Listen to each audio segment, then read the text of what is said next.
Hello, everyone. Welcome to Real Guitar Live. I'm Tomas Michaud, and this is my co-host, Ami Fields. Hey, hey. We're so happy to be here today, and I have some cool stuff to share with you. For those of you who are new, I'm going to just explain a little bit how we normally do this. I'll try to keep it short. Each week, each month, I answer your live guitar questions. We've also had some pre-submitted, and I'll start with those.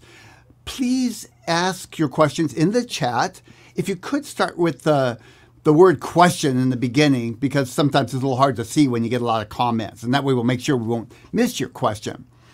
Now, we'll start with the pre-submitted ones, but if one's related, Ami can often say, hey, let's throw this one in there at the same time. After we've done that, I'll go ahead and hold a drawing. This is for people who are part of my Real Guitar Success membership, and each month they complete a certain number of lessons. There's 20 daily lessons, one per weekday. And if they complete the lessons, they get entered into a drawing and win a $50 Amazon gift card. Now, and complete means just spend 10 minutes on it. They don't have to perfect it. In any case, let's go ahead and start. I have a training that I'd like to start off with. This is related to a question I often get about changing chords smoothly. Yep. I've noticed over the years that even people who've been playing sometimes for quite a while have a hard time switching chords in time. As a matter of fact, one of the things I've found is that sometimes they don't even realize it. They've been doing it so long, slowing down to get to the next chord, that they don't even realize they're kind of speeding up and slowing down the tempo. But it makes the music, anything they play, not quite sound right. Mm-hmm. And this is certainly one of the big issues with people that are starting out. And I get this all the time from students. I can play this chord, this chord, this chord, but I can't switch in a comfortable, easy way.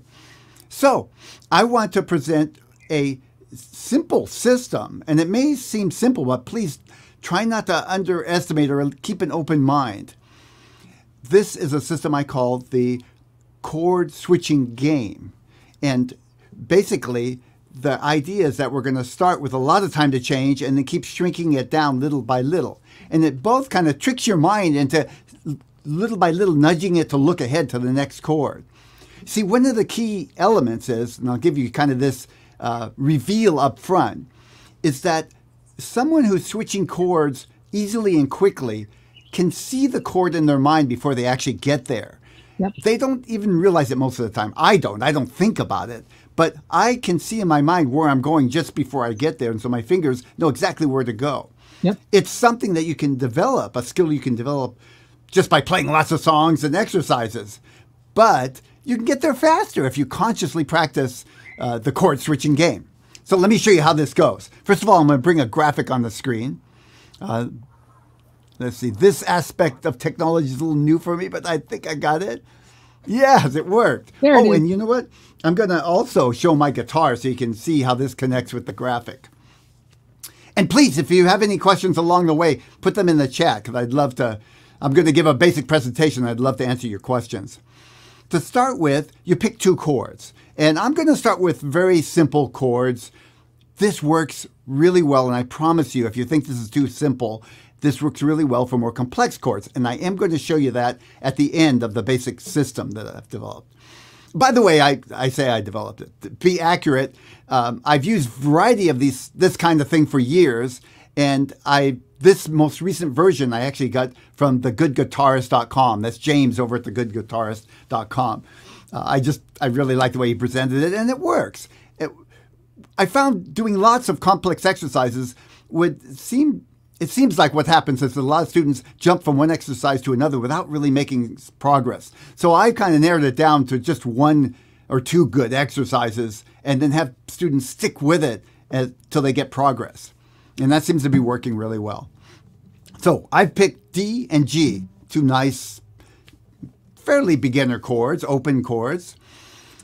The first part of the exercise is basically what you're going to do is you play the chord, and then you have 3 beats of change, space to change. So during that space, you start moving your hand, and I'll demonstrate. So you'll see it's quite a bit of time.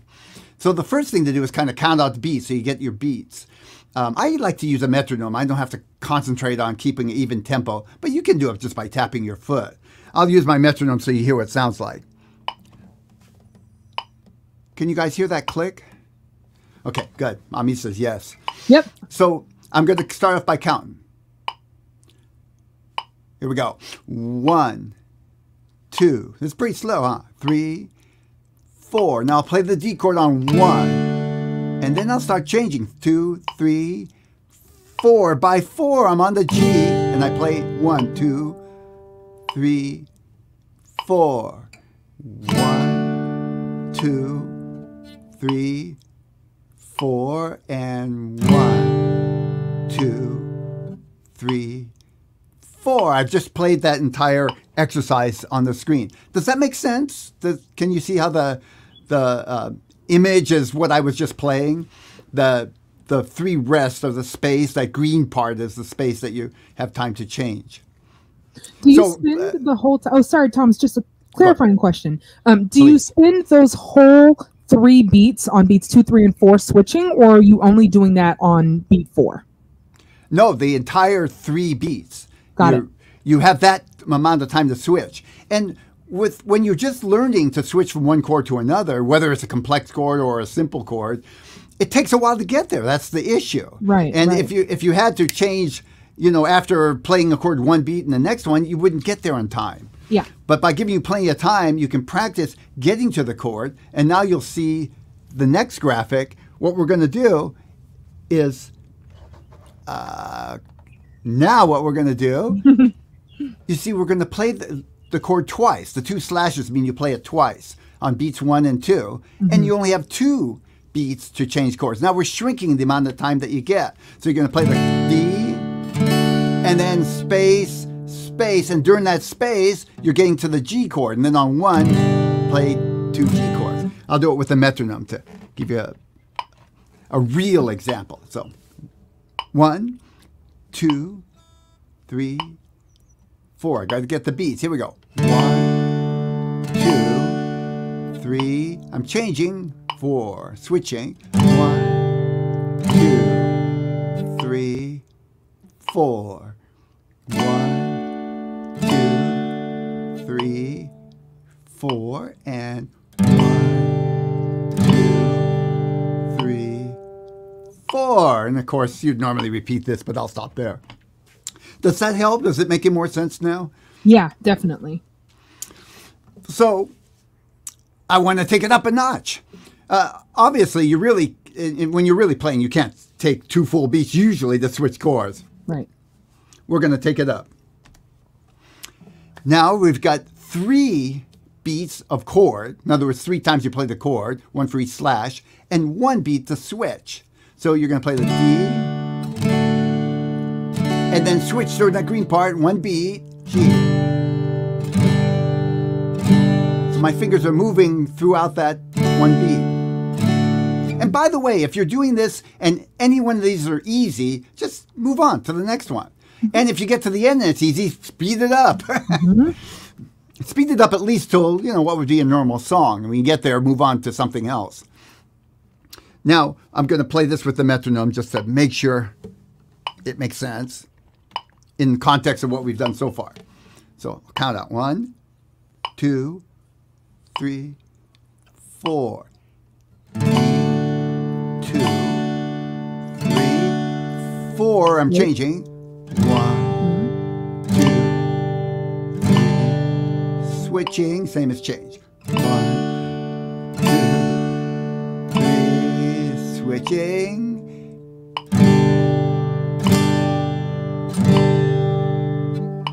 Okay. So stop there. Now, if you're just in the beginning stages of that particular round of chords, the 2 chords that you're working on, that might be enough for right now. What I have a 4th example, but the 4th example gets pretty challenging. What I often find with students is what you can do is, if you're just beginning, do some chords up to this point, and then come back to number 4 and then do number 4 later. Because once you've done it with a few different rounds of chords, it's easier it's less frustrating is the main issue to do the 4th one. But regardless of where you're at, I'm going to show you number 4. So take a look at it right quick. You're playing 4 chords and you have that second half of the beat on the last one to change chords. So it's increased the amount of, or decreased the amount of time you have to change quite a bit, exponentially, not just a little bit. Let me show you what this sounds like. This is more like you'd actually really use in a song. Here we go. 1, 2, 3, 4. I play the D. 1, 2, 3, 4, and 1. The end is the upper part of the B, the second half. 3, 4, and 1, 2, 3, 4, and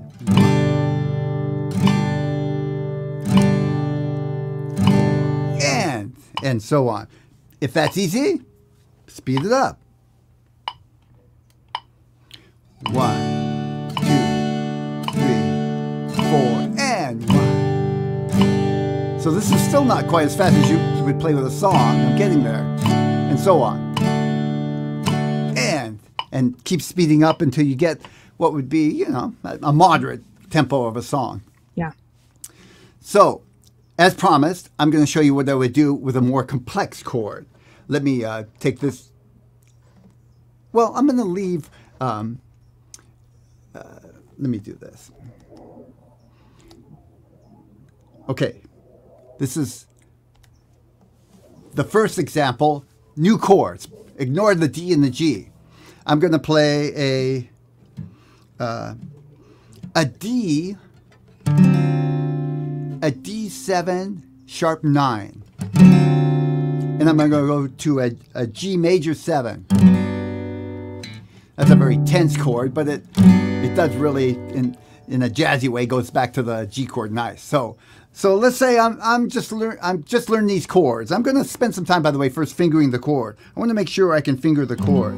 Don't try to practice switching chords if you can barely get to the chord. That's not going to work. Finger it. You know, take your hand off. Finger it. If you're still looking at the chart, you're not there. You have to memorize the fingering. Got it. Okay. I got the G. I'm going to work on that D. I got to look at the chart. I'm pretending. Okay. There we go. No, okay, I'm not there. Take your fingers off. Usually I start with just a little bit and get the fingers on. Okay. Yeah, I can get them. Now I'm going to take it off, shake them out, and really start. Okay. Yeah, okay, I can figure the chord now. Normally it would take me a little longer than I just did. That was a shortened example. Okay, I got the two chords now. So I'm going to start with a D7. Here we go. 1, 2, ready, hit it. 1, 2, 3, 4. Got it. 1, 2, 3, 4. 1, 2, 3, 4. Okay, and so on. That was easy. Let's go to the next example. I was going to pick up the speed, but here we go. Ready, hit it. 1, 2, 3, 4. Yeah, getting a little more challenging. 3, 4. But still, not challenging enough. Let's move up a little bit. Here we go. D. 1, 2, 3, 4. 1, 2, 3, 4. Okay, now we're getting somewhere. One more. Here we go. 1, 2, 3, 4, and 1, 2, 3, 4. That's still kind of easy. Let's speed that up. Here we go. 1, 2, 3, 4, and 1. Now we're getting somewhere.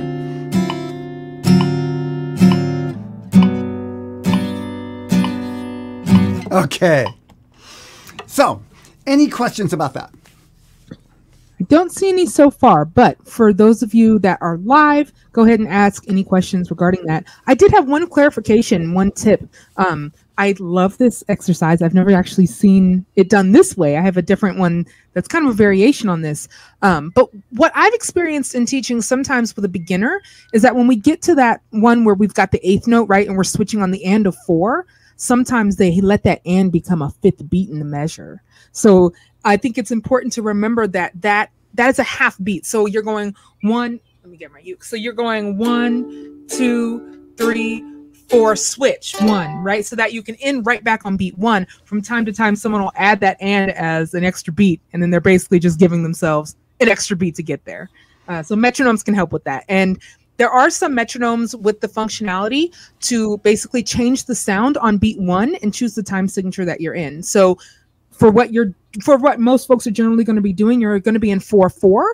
So if you're able to set it that way, you'll hear maybe like tick, took, took, took, tick. So that way you know that you're ending up on beat 1, not adding that extra and as a 5th beat. So I just wanted to add that little tip in there. Thank you, Ami. Yeah. I don't think that we have any questions yet specifically about the chord exercise, but we do have a few people with general questions. So let's go ahead and start with that. Yeah, we're going to go to our pre-submitted ones first. And then for those of you that are live, I did already get all of your questions written down. And if you have questions specifically about the chord stuff, it's not too late to ask. Please just add it into the chat.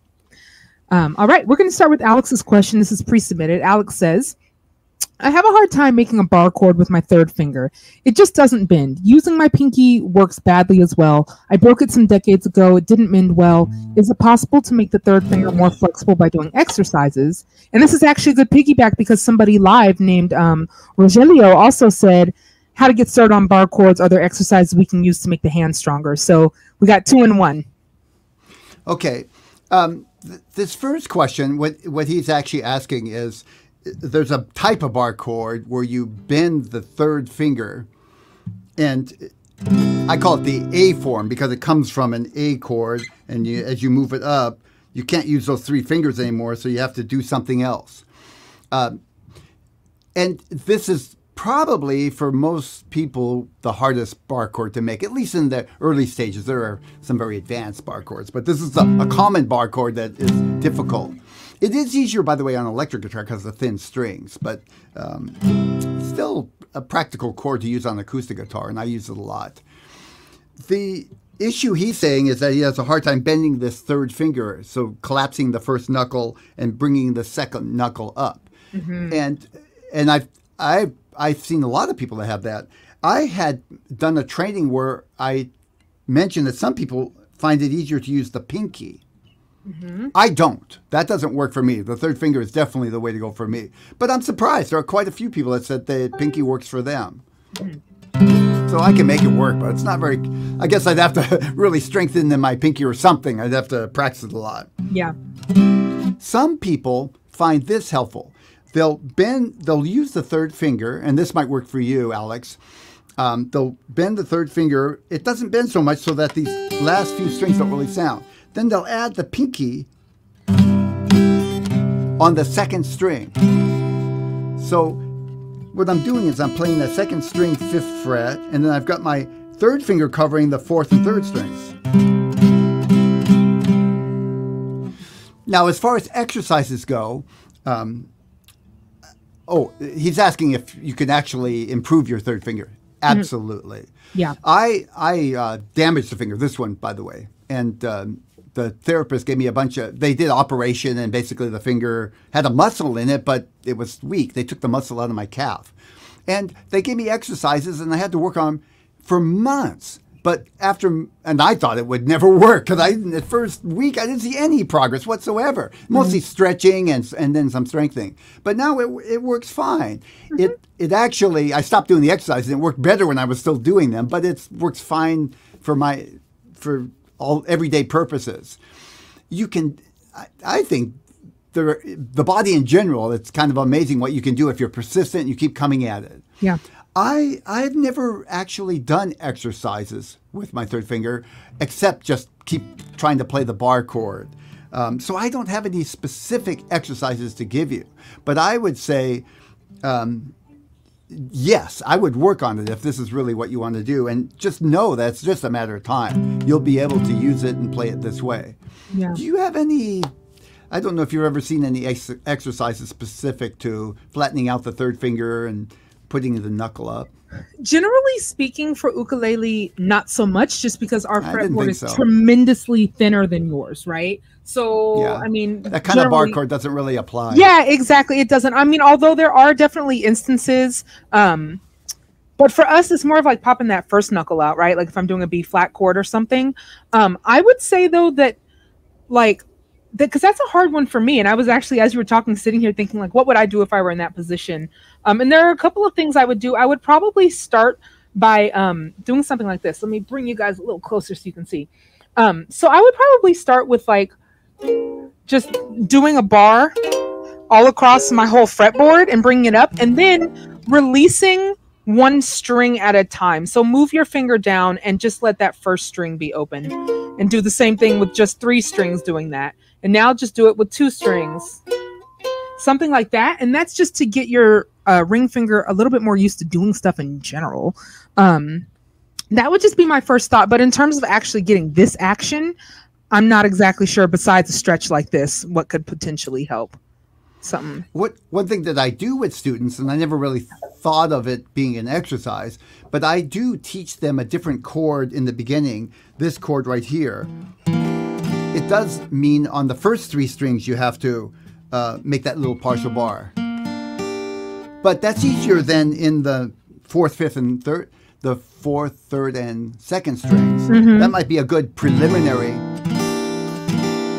exercise. Right. And the chord I'm making is I'm putting the first finger on the 2nd fret of the 4th string, and then I'm barring across the 3rd through 1st with the 3rd finger.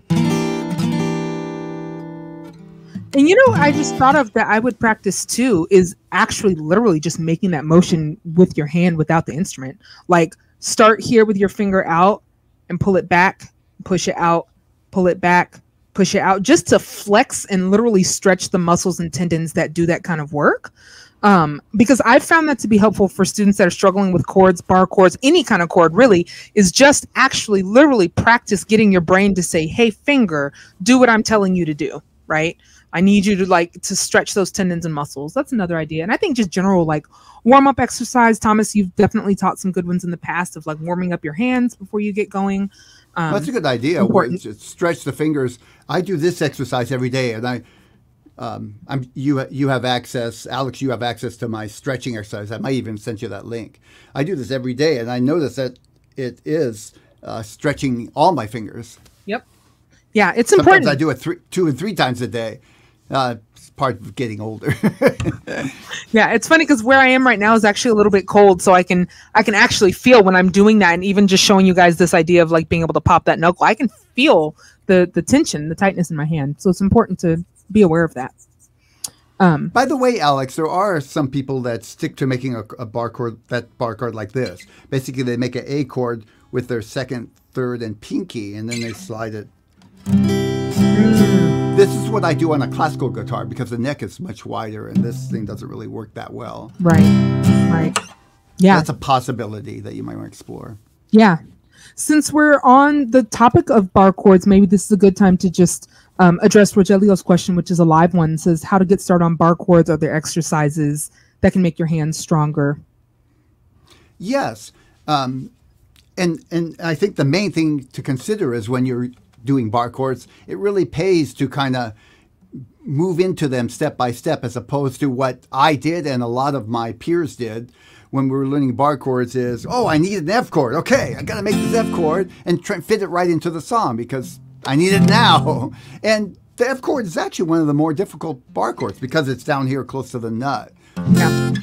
By doing progressive method to getting to bar chords, you'll save a lot of frustration, and just as importantly, you'll have much better technique. Because when you try to stretch something that's beyond your current ability too much, what you end up doing is compensating by wrist, hand, finger positions that create bad habits that have to be undone later.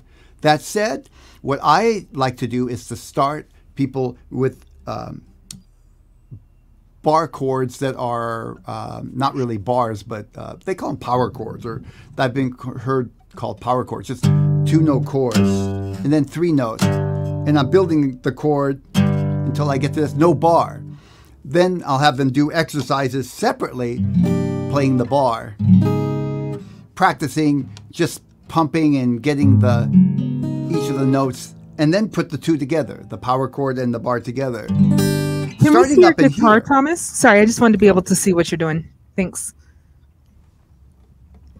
Perfect. So I'm making a power chord, starting with a 2 note, then adding the pinky to it, then adding a 3rd finger progressively. No bar. I'm just playing the 6th string with my 1st finger, practicing the bars separate, and then putting the 2 together. Now, it's a process, and it really helps to have some guidance.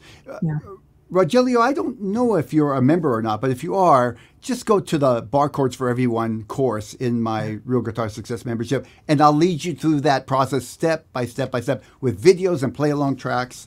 And if you're not a member, go to my blog and look up just Bar Chord, and you'll see a number of posts on different exercises. They're, not necessarily in order, but you can pick and choose which ones work for you at wherever you are. Yeah, and this is a question that, generally speaking, we get, I would say almost every month, or at least several times a year, where folks are asking. It's a challenging thing, and I think having a process and something laid out for you cleanly and clearly can really make a difference. Bar chords are one of the big humps. Switching chords is usually first, open chords, and a little later, bar chords come up, and it's like this big wall. Oh, man, how am I going to get past that? For most people. Yeah. So you're definitely not alone. All right. We have another pre-submitted question from Shulamit. So Shulamit says, what's the advantage of a 12-string acoustic guitar? Isn't it a lot harder to play with double strings? Are the strings different thicknesses than a regular 6-string? Well, I mean, if a guitar has 6 strings and you have twice as many strings, it's going to be twice as good, right? Yeah. A 12-string guitar has a different sound. Yeah. And it's very good for some things and not for others. Yes. If you tried to play it exactly everything the same on a 6-string and 12-string, it would be harder. But that's not normally what people do. On the 12-string, most people just simply strum chords. And when you go to put down your finger, the strings on the 12-string are so close, it's not a big difference. Yeah. If you're trying to do finger picking and you're trying to use your right hand too, it can be done. But yes, that is a challenge. Both fingering the chord with your left hand and picking those strings with your right hand. And they're a little more spaced apart. The strings on the 12-string guitar are, I won't go through each string, but they're basically either octaves in the higher string, in other words, the same note, or down they're unison in the higher strings, the same note, and octaves when you get to lower strings. In other words, you'll have this low E, and then you'll have a high E next to it. It makes it sound very full, and it makes it sound very pretty when you're strumming chords. It also, that fullness can also be a downside, because you lose some of the detail and nuances depending on what you're doing. Yeah. Try to do a good country bass drum. The bass note with the double notes just doesn't have that punch of a good bass. But for basic strumming, it has this big, lush, full sound. Sounds like, you're a better guitar player all of a sudden. In recordings, what's often the case is they don't use the 12-string exclusively. They use it as a background instrument to fill in some chords, and usually a little lower than the other instruments. So the main guitar and the other instruments are providing clear detail, and the 12-string is in the background providing some of this lush chording. Yeah. I love 12 strings because I'm not a guitarist, and they make me sound like I know what I'm doing. You can play like 4 chords and just like, oh, it sounds so good. You know how to strum and got a couple chords under your belt. You're just like a guitarist. So it's totally my secret party tool. Love 12-string guitars. I remember the first time I picked up one, played some simple chords, and go, whoa, I sound great. This is amazing. Yeah, I'm totally here for the 12-string guitars. But I do agree that it's a pretty not quite a niche thing, but there's a specific reason it exists. And for strumming, it's really pretty. But I agree, trying to pick some melody and do some funky stuff there is just going to be. Yeah, there's a lot of, I would never try that on 12-string. It's not that I couldn't do it, it just wouldn't sound good. It's cluttered. All these millions of notes playing octaves and everything. Yeah, totally. Okay. That's a good question, Shulamit. So here's another one from, I think it's pronounced Cecil. This is a pre-submitted question. If I have a melody in my head, I have difficulty to find the chords to it, basically. How can I get the right chords for my melody?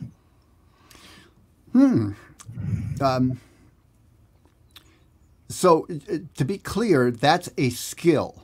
It's and it can be developed, but it's something that you would work on at steps. And of course, learning your instrument and the basic chords and stuff is a good prerequisite for that, because if you can't play it, it doesn't matter if you can hear it in your head. If you can't play it, you're not going anywhere. But the process of learning songs and chord progressions and strumming on time and all that helps you to get clearer. You hear melodies and chords, and you start learning how to identify what chord sounds go with what melodies. Generally speaking, and Sissel, you're in a good place. I know where you are. You're past the beginner's journey, and you're doing some more advanced stuff. You're going to want to learn to identify the key to the song. That's the first step. Right. And if you can't do that, definitely work on that. And there's a course in Real Guitar Success on how to do that. It's important because when you're first playing chords to a melody, it's likely going to be the chords you're going to isolate the chords that are used for that key. And if you don't know the key that you're in, that's really at a loss. And you need to know not only the name of the key, G, A, that kind of thing, but whether it's major or minor. If you've got that skill, and that's the first place I'd start, I wouldn't worry about anything else, but get to where you can listen to a song and most of the time figure out what key it's in with not too much trouble. The next thing is to start playing around with, you have a melody, figure out what key it's in, and then write out or have the chords right in front of you that are in that key, and just start playing around with what chords sound right, paying particular attention to the 1 chord in the key, the 4 chord, and the 5 chord.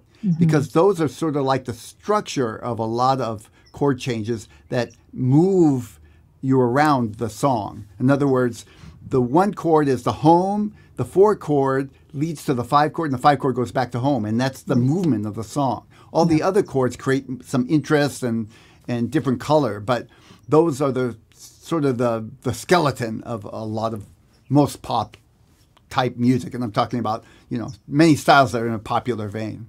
Yeah, it's what people are used to hearing, so that's what you're going for. Know that there is no absolute right or wrong. I can take the same melody and put a dozen different variations of chords to it, and it'll color it differently and sound different, and maybe even change the style of the song, but they're all technically right. That's part of learning by playing songs and listening to the styles that you like, what's appropriate for that style. In other words, if I were playing a jazzy melody, I use very different chords. No, if I were taking a melody and making it a jazz song, I'd use different chords. Right. Than if I were making it a country song. Exactly. Yeah. So some serious ear training, I think, is what is going to make a big difference. Yeah. I'm not a composer, so I don't pretend to know about most of this stuff. Good question, though. Well, it isn't an easy thing. It's for most guitar players, a lot of guitar players never really learn to do that. Yeah. If you try, if you want to, you can. But for a lot of people, it's just they don't really go through the trouble. And it's not something you just kind of know how to do all of a sudden. Right. Or it's not something somebody gives you a couple tips and you can do it. Exactly. Yeah, there are definitely steps to make that happen. Yeah, good. We have a few live questions now. This was from Salma. I hope I'm pronouncing your name correctly. I've always strummed using a pick. How do you strum using your hand? I'll make sure you can see my guitar. So I use my hand a lot, so I'm a good one to answer that question. And a lot of times I'll play a nylon. I'm just going to go to my nylons and just right here anyway. So you can do a lot of things, but when I start students playing with their hand, I start them just using their thumb and just start with a strum and then strum up. Because either way you need the thumb, no matter what you do. And I can do a lot with that.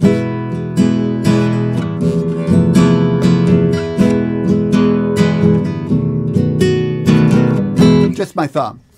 Now, by the way, I have nails. You don't need nails. I have nails because they produce a certain sound that I want and it's a lot of work to keep them up. And so I'm not even sure if I'd recommend playing with nails, unless you're willing to go through the trouble and file them and keep them, just the right length and that kind of stuff. So that said, the thumb, the next thing is to add your first finger. Now, oh, by the way, when I'm using my thumb, I'm twisting my wrist slightly and moving my arm. So it's a combination. My arm isn't steady, it's just going like that. But I'm not just going up and down with a stiff wrist. It's twisting slightly. And that's why I start with the thumb. It takes some getting used to that. Yeah. Try to stay relaxed at the same time. The feeling is kind of like flicking water off your fingers. That's the feeling that seems to work for a lot of people. Now, when you add the first finger, you see when I'm strumming with my thumb, I'm strumming down with the flesh and up with the nail side there. Now you can see that. Like that. So as I twist, flesh, nail. So it's a little brighter on the way up. Now when I add the finger, I'm strumming down with the nail and up with the thumb. Now it's all nail. So it evens out the sound. And it's easier because I don't have to... all I have to do is turn my hand, and the nail is right there, and I turn it the other way, and the thumb is right there. So it's actually a little less movement. So you want to get the basic strum first. I would start with down, down, up, down, before you go to fancier strums.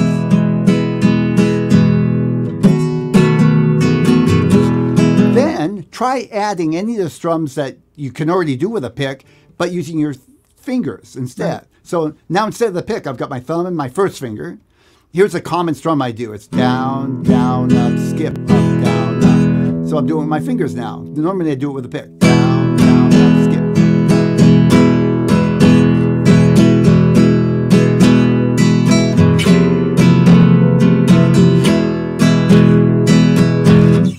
Sounds fine. I'm using mostly the nails against the string, so it's clear and crisp. It's not muted. If you want a real soft song, stay with the flesh of your thumb. Mm-hmm. Sometimes I need that if I'm singing or if I want the voice to be over and above the guitar. So you got some options there. When you get more fancy, there's a variety of strums you can use.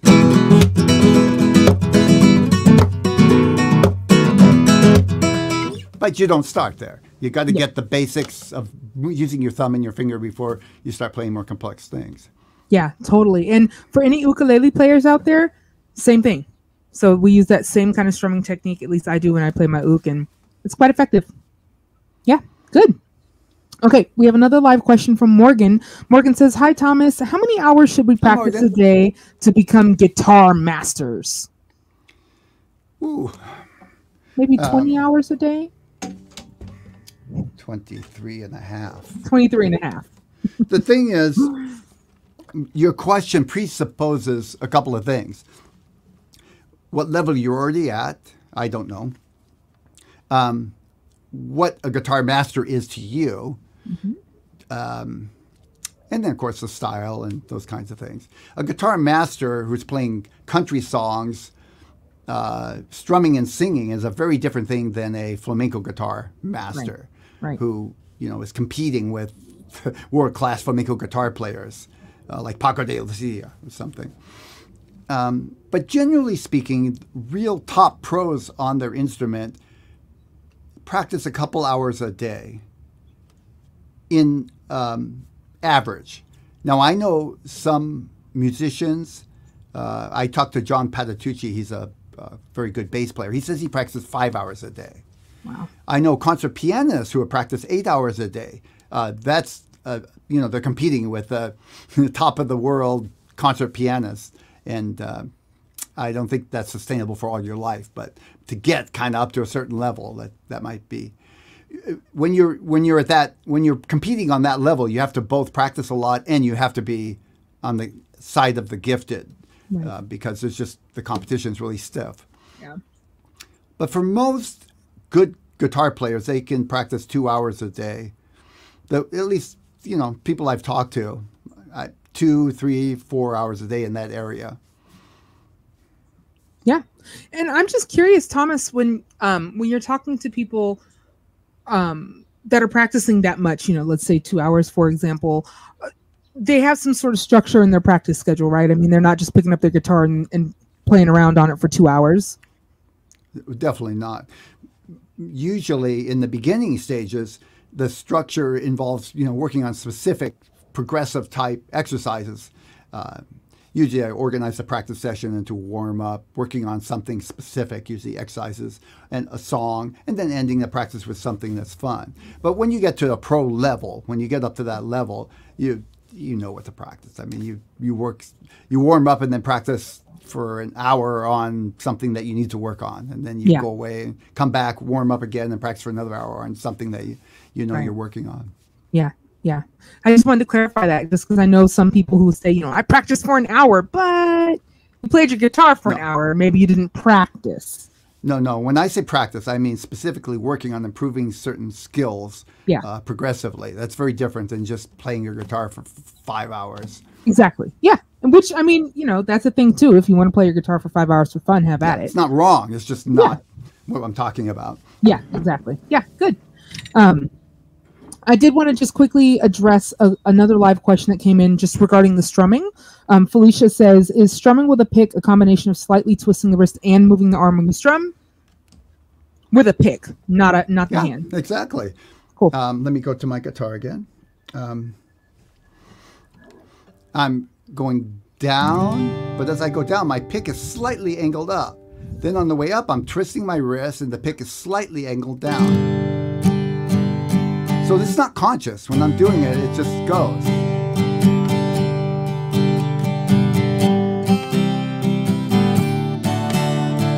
If I don't do that, it's going to sound like this.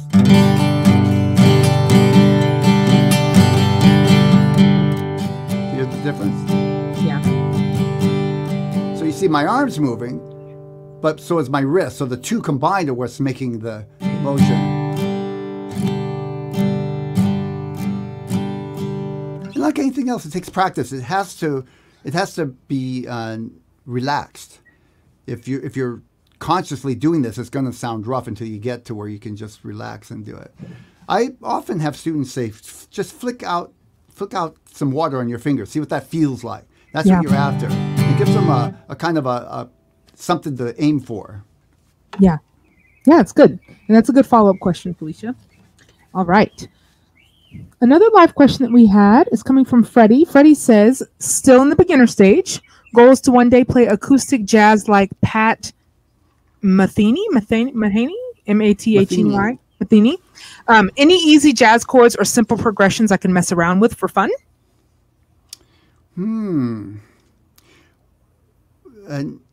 Let's say I would direct you to the couple of blog posts on my blog and just type in jazz chords, and I have a couple of lessons on easy jazz chords. The thing is, it kind of depends on your level, and I could go in a lot of different directions here, and I'm not very confident I could show you something right now that would be what you're looking for. I usually start students with kind of the next level beyond open chords. It's an open G. This is a G major 7. The movable major 7s and minor 7s, because those are the most useful, and you can get a lot of bang for your buck out of them. Yeah. And I would say it's helpful to practice in progressions. Learn the chord, practice this exercise I showed earlier to change, and then get to where you can play it in like 4-chord progressions, because that's what really makes a difference, especially with jazz, because there's this tension that if you just play a chord by itself, it doesn't sound very good. In the context of progression, it makes sense. Right. But I know when I first was learning jazz chords, I'd play a chord and go, that doesn't sound good. Why do I want to learn that? Yeah. When I heard it in the progression, it makes sense. The tension and release. Yes, exactly. And I was going to say, I mean, depending on beginner, that's kind of a loose term. You could be like, beginner, been playing for 4 years, or total beginner. Another good place to start is like with blues, because jazz and blues are very interconnected and very related. And blues is a little bit more reachable for someone who's like brand new into playing.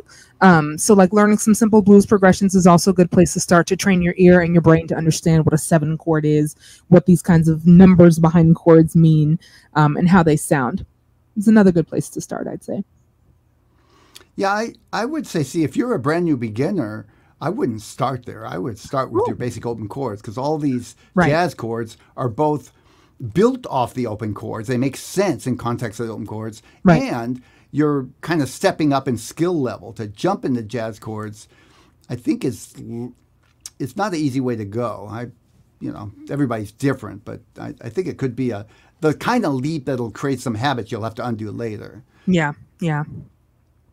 That's a good question. We have another one from Sean, who's live. Sean says, I traded in a slightly bigger guitar for a slightly smaller one. I have trouble with the A chord. My fingers are too tight. Might the smaller guitar be responsible, or is it me? Well, I got to think of how to answer that question. It's always you. I mean, because you bought the guitar.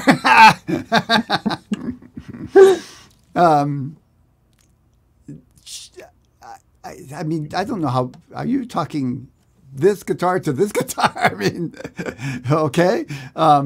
Probably you're talking a little bit smaller, and it's probably something you need to get used to if you want to play on a smaller guitar. My guess would be that there's pros and cons. The smaller guitar, some chords are easier, but chords where you have to fit in between the strings are harder. Depending on how big your fingers are, you might have created a problem, not that you can't get over, but more of a problem than you expect, at least, by playing a smaller guitar. And by the way, smaller has to do with the neck. You could have a smaller body and still have the same size neck, and that wouldn't. The A chord, you have to fit the fingers in between the strings. Now, here's a tip for the A chord, specific. I usually use this form of the A chord, and we're going to my guitar now. See my left hand. I finger the fourth and third strings. I bar them slightly. This is that first finger bending, and then I put the second finger on the second string, second fret. There. Now I got it. Couldn't see it before. So what I'm saying is I don't have to squeeze all three fingers in there. And my fingers aren't even huge, but I like this. It works. I can move very quickly. I didn't start off that way. I had to practice. That might work for you, especially if you're having a hard time getting your fingers squeezed in there. Two-fingered A, we'll call it.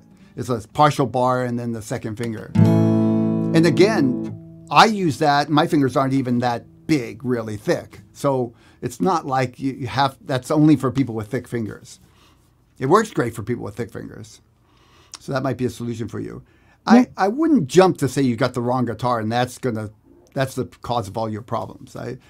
Usually people are quick to blame the instrument or something outside thing when they could deal with it by patience and persistence and practice. That's more common. But you have to be aware, sort of open to the possibility a different instrument or some other thing would solve the problem too. Often I see students playing on guitars that are very hard to play because the strings are so high off the fret. Right. And it's not that they couldn't get over it, but why? Just get it adjusted and get the strings easier to play. Yeah, exactly.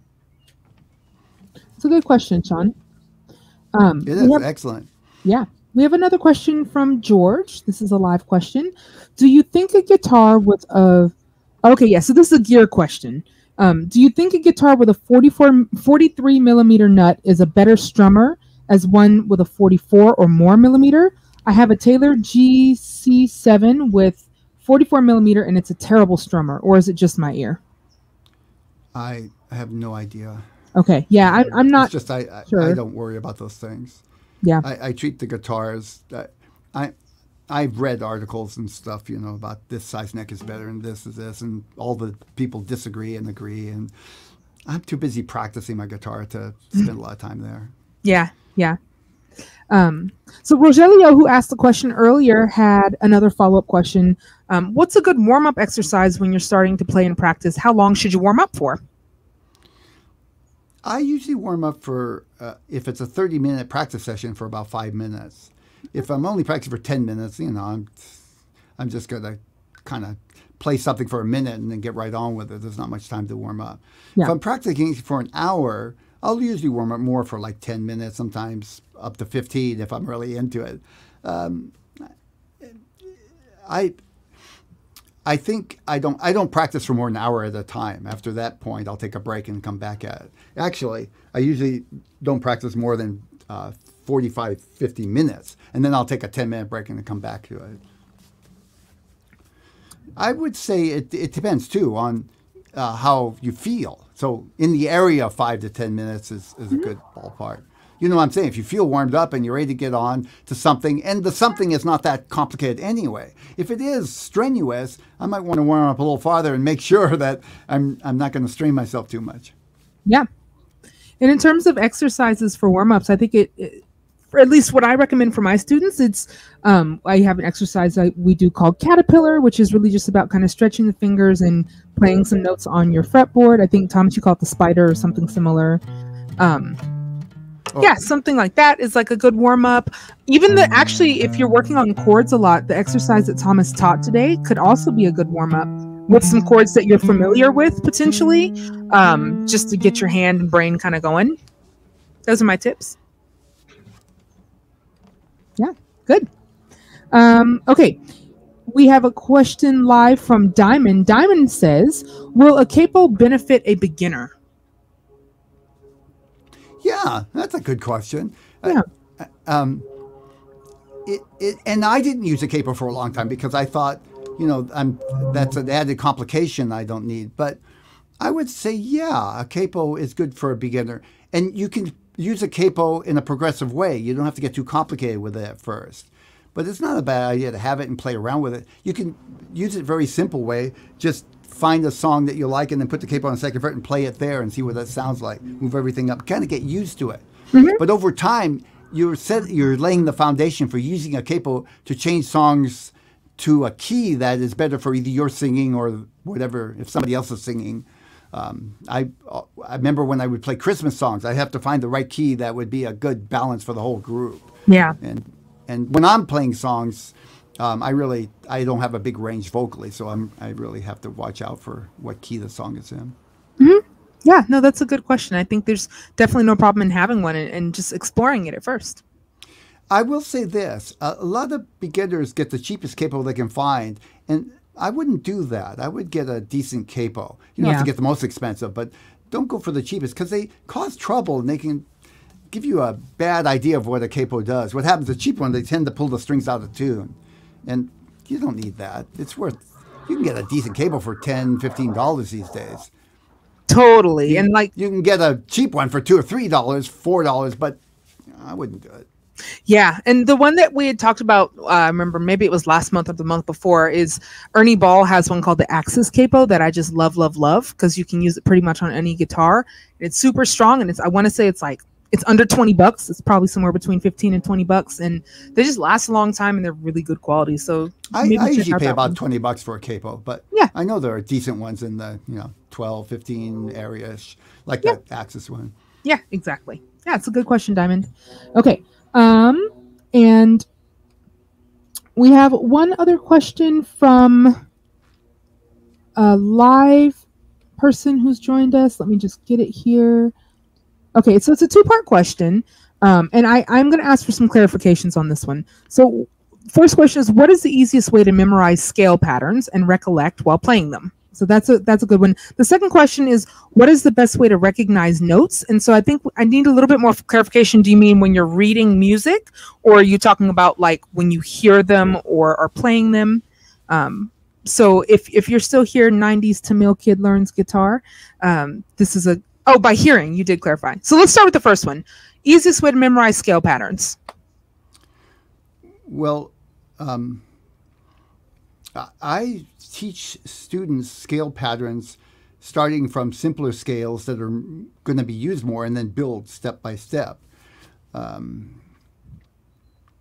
For me, learning scales works best if you progressively learn one at a time and then use it for a while and then go on to the next one. Yeah. How about you, Ami? Do you have any interpretation of that question that could help? Well, I think that, like, generally speaking, for ukulele at least, I don't really do too much scale work with my students just because most of them just want to strum and sing and, stuff like that. When I do, it's almost more for finger exercises and brain exercises than anything. And I would probably just start with like a scale like chart and just start there. I mean, I have my students like learn the pattern for like a major scale.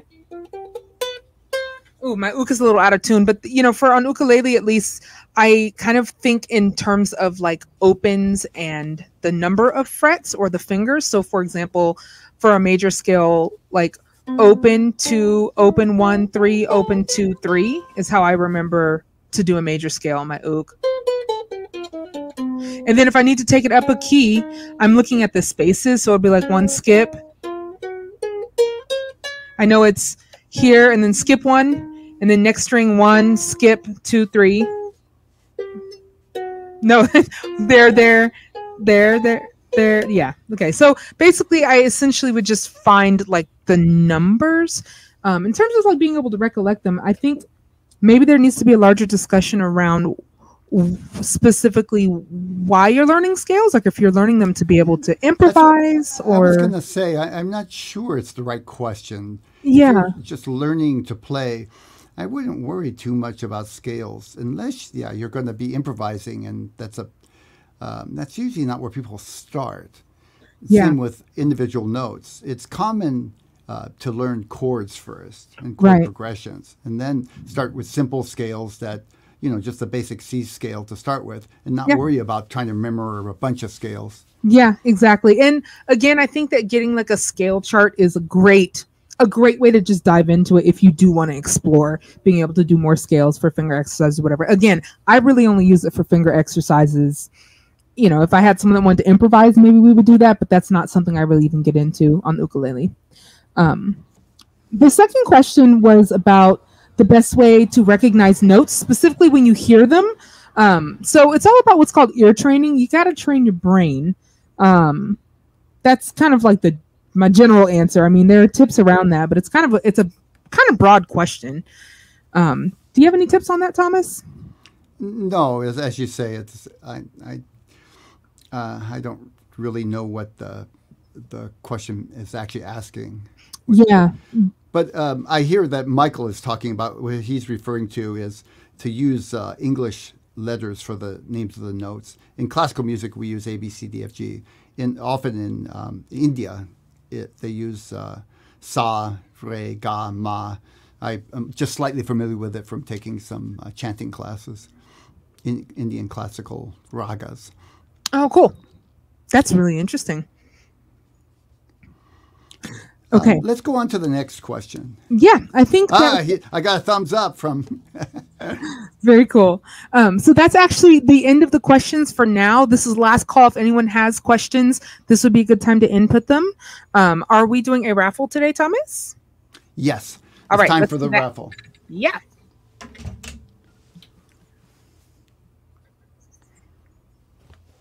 So again, this is people who have completed the practice sessions for the month of September. There's one each day during the weekday, and completing it just means they spend at least 10 minutes on it. Whether they want to spend more time is up to them, but once they complete all 20, they get entered into a raffle, and the gift card for $50 from Amazon gets sent to their door. Though in reality, the real prize is just that much improvement on your guitar from doing the different exercises. There are a variety of things in different aspects of playing guitar. So you're just by doing the exercise, even for 10 minutes, you're getting better at your guitar. So here we go. And actually, there's quite a few people this month. You guys were busy. Yeah, go folks. Good work. And we have Jalma. Jalma is the winner. Congratulations, Jalma. And awesome. Congratulations to everybody who completed the 20 sessions. Good work. Yes, good I'll be sending that gift card right off. Awesome. We did get one last live question before we close up for today. This is from Greg. Greg says, Thomas, any suggestions as to the string gauge, such as a light or a medium for a beginner guitarist, especially moving on to bar chords? Oh, good question. It happens to be kind of on my mind. I used to use, by the way, we normally say with acoustic guitar, and I assume you're talking acoustic guitar, Greg, we say light, it starts with extra light, and medium. For some reason, it's not heavy. I don't know why. It should be light, medium, heavy, but no. I'm not sure. There's probably a good reason for that, but nobody's ever enlightened me. So I used to use light gauge, which starts usually with a number 0.012 for many years. But I saw a guitarist I really admire using the lighter, extra light. They start with 0.010. And I tried it, and for my fingerstyle guitar, I liked it much better. I could move faster and easier. So I would say probably for beginner, I would go with the extra light strings, Oh, cool. 0.010. And you can always move up. The problem with extra lights, they're a little softer in volume. And of course, they could break easier. Yeah. But if that's not a problem for you, don't worry about it.